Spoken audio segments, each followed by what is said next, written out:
वंदे मातरम साथियों, राष्ट्र भक्ति जब प्राणवायु के समान रक्त में घुलकर रगों के माध्यम से संपूर्ण शरीर में बहने लगे तो क्रांति का वह ज्वाजल्यमान विस्फोट होता है कि संपूर्ण राष्ट्र क्रांति के इस अखंड प्रवाह को देख गौरवान्वित महसूस करने लगता है। मातृभूमि सेवा संस्था आज क्रांति के एक ऐसे ही मसीहा का जिक्र करना चाहती है, क्रांति की एक ऐसी ही सशक्त चट्टान का जिक्र करना चाहती है जिसका योगदान किसी भी स्तर पर कहीं भी किसी भी क्रांतिकारी के मुकाबले कम नहीं आंका जा सकता है। आज हम चर्चा करना चाहते हैं बंगाल की वीर भूमि के उस क्रांतिकारी की जिनका नाम होता है सत्येंद्र नाथ बोस। मित्रों, एक सूक्ष्म अध्ययन यदि करें, विश्लेषणात्मक यदि एक सूची बनाई जाए क्रांतिकारियों की, जो भी ज्ञात क्रांतिकारी हैं, वैसे तो मातृभूमि में इतने असंख्य क्रांतिकारी पैदा हुए जिनकी सूची बनाना नामुमकिन है, लेकिन जितने भी ज्ञात क्रांतिकारी हैं यदि उनकी सूची बनाई जाए तो मैं दावे के साथ ये कह सकता हूँ कि हर तीसरा क्रांतिकारी हमें बंगाल की भूमि ने दिया।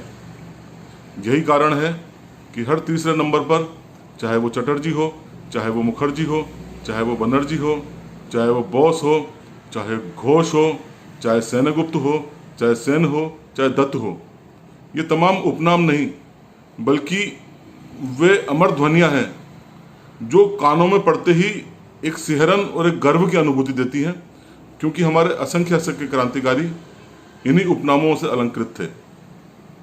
या ये कहा जा सके कि ये उपनाम हमारे अमर क्रांतिकारियों द्वारा अलंकृत हो गए, हमेशा के लिए अमर हो गए। सत्येंद्र नाथ बोस एक ऐसे ही क्रांतिकारी थे। इससे पहले मैं आपको हमारे इस अमर क्रांतिकारी का परिचय दूं, मैं चर्चा करना चाहता हूं हमारे मातृभूमि के कुछ आधार स्तंभों की। जो जानकारियां एवं जो सक्रियता हमारी संस्था की आपको नजर आती है, इसके पीछे एक पूरा टीम वर्क है एवं उसी का परिणाम है कि मातृभूमि सेवा संस्था बहुत ही कम समय में आपके सामने एक पहचान बना पाया।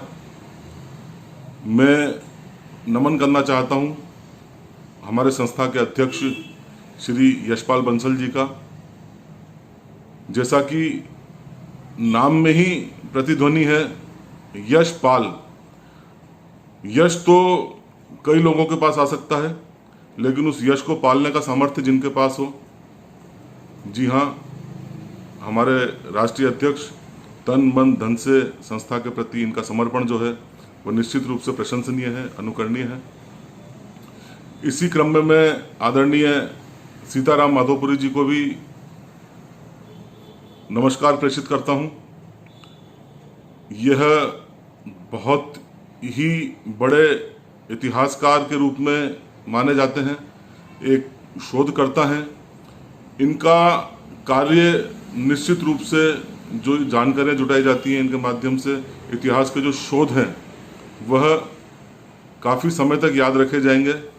मातृभूमि सेवा संस्था में मैं इनके समर्पण को नमन करता हूँ। इसी क्रम में एक और नाम, श्री हेमंत गजानन जी।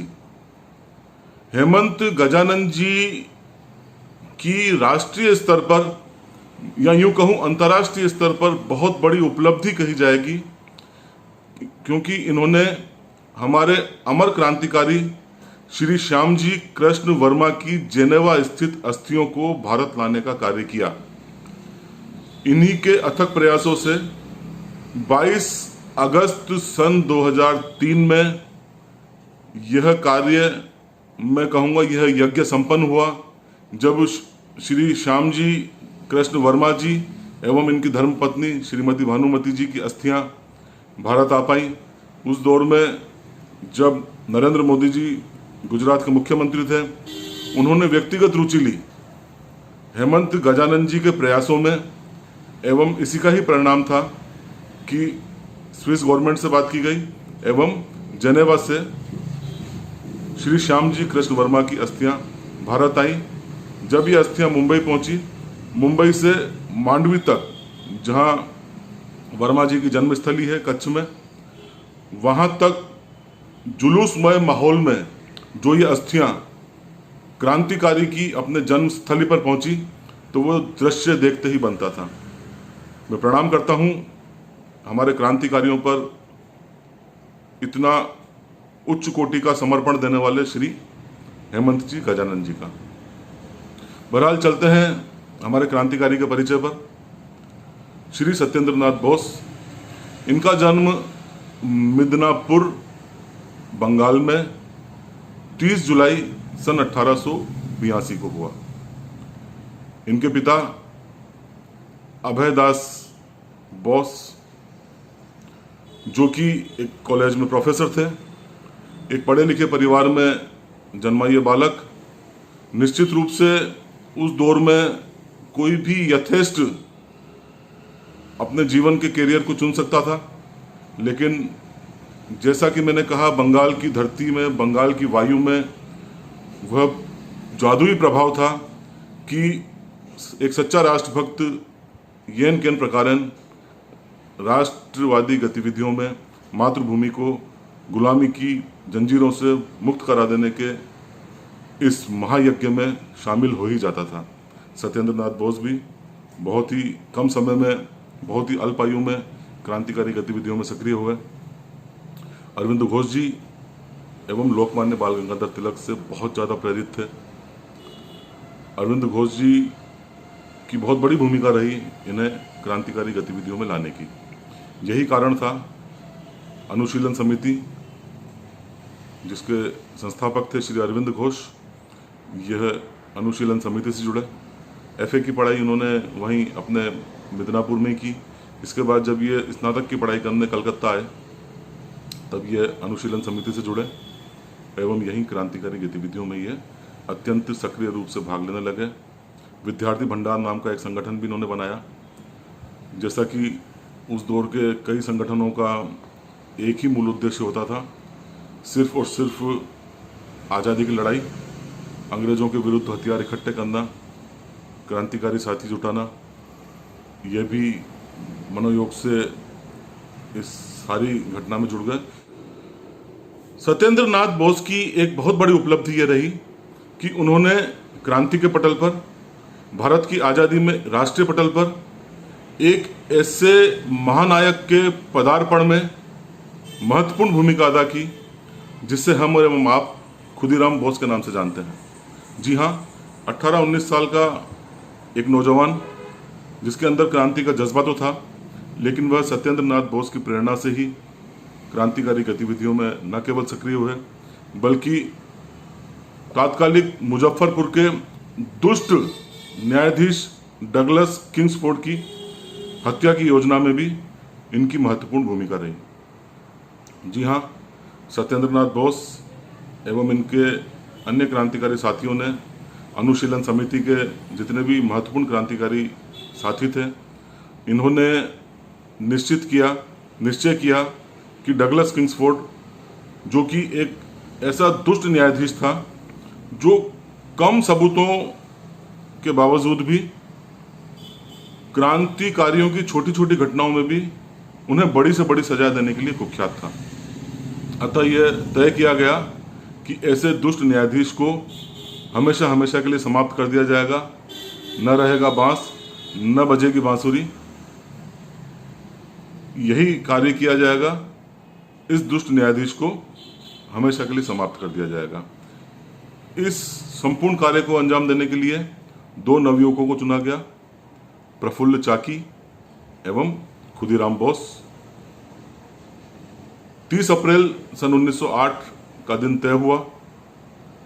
दुर्भाग्य से दुष्ट न्यायाधीश डगलस किंग्सफोर्ड बच निकला। बम डाला गया, लेकिन वह गलत जगह लगा सूचना के अभाव में। कुल मिलाकर कहा जाएगा कि यह जो एक बड़ी क्रांतिकारी घटना थी वह असफल रही। प्रफुल्ल चाकी एवं खुदीराम बोस मौके से तो भाग निकले, लेकिन उन्हें अगले ही दिन गिरफ्तार कर लिया गया रेलवे स्टेशन से। प्रफुल्ल चाकी जी ने, उनके पीछे एक नंदलाल नाम का सिपाही प्रफुल्ल चाकी को उसने पहचान लिया, तो उन्होंने शत्रु की बंदूक से प्राणांत करने से बेहतर समझा स्वयं खुद ही मौत का वरण करना।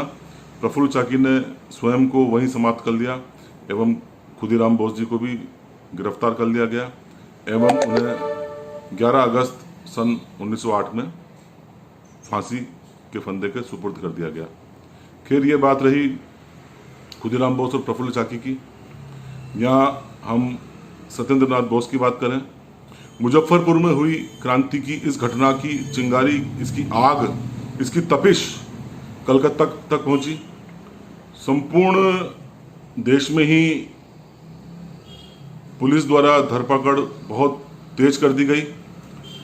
कलकत्ता में भी 32 मुरारी पुकुर रोड पर, जो कि अरविंद घोष एवं इनके भाई वारिंद घोष के निवास के बगल वाला ही प्लॉट था, वहां पर छापे मारे गए। यहीं पर अनुशीलन समिति के क्रांतिकारी बम बनाते थे, अतः इस धरपकड़ में काफ़ी बम बनाने की सामग्री, डेटोनेटर, कई सारी चीज़ें बरामद हुई। परिणाम स्वरूप 20 क्रांतिकारियों को गिरफ्तार कर लिया गया एवं गिरफ्तार कर इन तमाम क्रांतिकारियों को अलीपुर जेल लाया गया। अतः इस केस को अलीपुर केस भी कहा जाता है। इन क्रांतिकारियों में वारिंद घोष, अरविंद घोष, कन्हैयालाल दत्त एवं सत्येंद्र बोस थे। एवं इन्हीं में ही एक और, अभी तो यही कहूंगा कि क्रांतिकारी था, लेकिन इसने चूंकि अंग्रेजों की मुखबिरी स्वीकार कर ली थी, इसलिए गद्दार नरेंद्र नाथ गोस्वामी भी पकड़ा गया। नरेंद्र नाथ गोस्वामी ने अंग्रेजों की मुखबिरी करना स्वीकार कर लिया। अतः यह हमारे क्रांतिकारी साथियों के लिए एक बहुत बड़ा खतरा था। इस खतरे को समाप्त किया जाना बहुत ज़्यादा आवश्यक था, क्योंकि मजिस्ट्रेट के समक्ष यदि गवाही हो जाती तो हमारे असंख्य क्रांतिकारियों को फांसी लगने की पूर्ण संभावना थी। अतः एक योजना तैयार की गई। योजना को अंजाम देने के लिए काफ़ी प्रयास किए गए। 2 मई सन 1908 को ये क्रांतिकारी साथी गिरफ्तार किए गए थे। तभी से ही योजना बनाने, वारिंद घोष के प्रतिनिधित्व में योजना को अंजाम दिया जाना, किस प्रकार सारी घटना को अंजाम दिया जाएगा, इसकी तैयारियां प्रारंभ कर दी गई। एवं बाहर से पिस्तौल जब तक जेल में नहीं आ पाती, तब तक इस दुष्ट नरेंद्र नाथ गोस्वामी की हत्या नहीं की जा सकती थी। इसलिए प्रयास प्रारंभ किए गए किस प्रकार पिस्तौल को जेल तक लाना है। ये बात कहने में बहुत ज़्यादा आसान है, बहुत ज़्यादा सहज लग रही है कि हाँ भाई पिस्तौल ही तो जेल में लानी है, लेकिन उस दौर में पिस्तौल लाना बहुत ही खतरे का कार्य था। अतः बहुत सावधानी से ये कार्य करना था। अंततः सफलता भी प्राप्त कर ली गई। 2 पिस्तौलें जेल तक पहुंची, लेकिन दुर्भाग्य से वो पिस्तौलें आकार में बड़ी थी, पकड़े जाने का खतरा ज़्यादा था। इस वजह से पिस्तौल वापस करने का निर्णय लिया गया। पिस्तौल वापस करना भी उतना ही ज़्यादा खतरे का कार्य था, किंतु ये मजबूरी थी। जेल में पिस्तौल ज़्यादा समय तक नहीं रखी जा सकती थी। अंततः एक छोटी पिस्तौल का इंतजाम किया गया एवं दिन मुकर्रर किया गया 31 अगस्त सन 1908 का। अब एक रणनीति तैयार की गई। रणनीति क्या थी? नरेंद्र नाथ गोस्वामी, जो अंग्रेजों का मुखबिर था, उसने अंग्रेजों से विनती की कि यहाँ यदि मैं कैदियों के साथ रहूँगा तो मेरी जान को खतरा है, मुझे मार दिया जाएगा। उसे इस बात का अंदेशा था, इसलिए उसने अंग्रेजों से प्रार्थना करके यूरोपियन वार्ड, जो कि अस्पताल में एक अस्पताल था, वहाँ चला गया वो, एवं वह यूरोपियन वार्ड में ही रहने लगा। अब हमारे क्रांतिकारी साथियों के लिए बहुत लगभग ये असंभव कार्य था कि अब इस दुष्ट गद्दार को उसकी किस तरह से हत्या की जाए। अतः सत्येंद्र नाथ बोस ने भी एक चाल चली इनकी रणनीति के तहत इन्होंने नाटक किया मुखबिर बनने का, एवं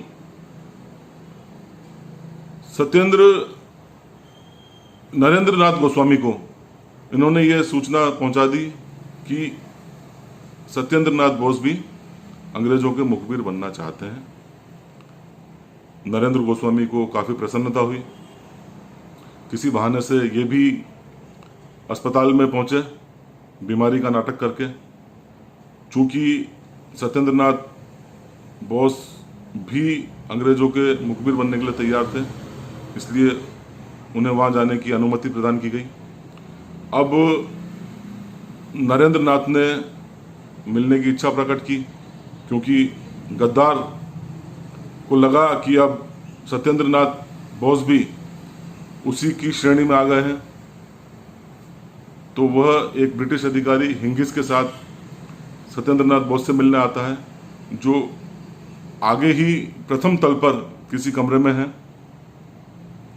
जैसे ही नरेंद्र गोस्वामी सत्येंद्र नाथ बोस के साथ कन्हैयालाल दत्त को देखता है, क्षमा कीजिएगा, जैसे ही नरेंद्र गोस्वामी सत्येंद्र नाथ बोस के साथ कन्हैयालाल दत्त को देखता है, उसे एकाएक शक हो जाता है। किंतु सत्येंद्र नाथ के द्वारा यह विश्वास दिलाया जाता है कि कन्हैयालाल दत्त भी अंग्रेजों के साथ मुखबिरी करेंगे, अरे हमारे ही साथी हैं। अतः पूर्ण आश्वस्त होने के बाद नरेंद्र सत्येंद्र जी से मिलने आता है। यही मौका पाकर कन्हैयालाल दत्त अपनी बंदूक निकालते हैं एवं बंदूक से फायर कर देते हैं। दुर्भाग्य से उसको भागने का मौका मिलता है, निशाना चूक जाता है। इतने में ही बंदूक की आवाज़ सुनकर एक और ब्रिटिश अधिकारी लिंटन यह हमारे क्रांतिकारियों की तरफ झपट्टा मारते हैं, सत्येंद्र नाथ को धक्का देते हैं एवं कन्हैयालाल दत्त को पकड़ लेते हैं। इस संपूर्ण घटनाक्रम में कई फायर व्यर्थ चले जाते हैं। अंत में सिर्फ एक ही फायर बचता है। कन्हैयालाल दत्त सिंह की तरह खड़े होते हैं, लिंटन को धक्का देते हैं और एक ही फायर में गद्दार नरेंद्र गोस्वामी की हत्या कर देते हैं।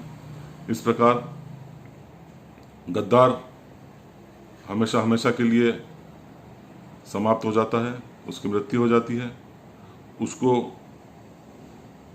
उसके किए का परिणाम मिलता है, अंजाम मिलता है।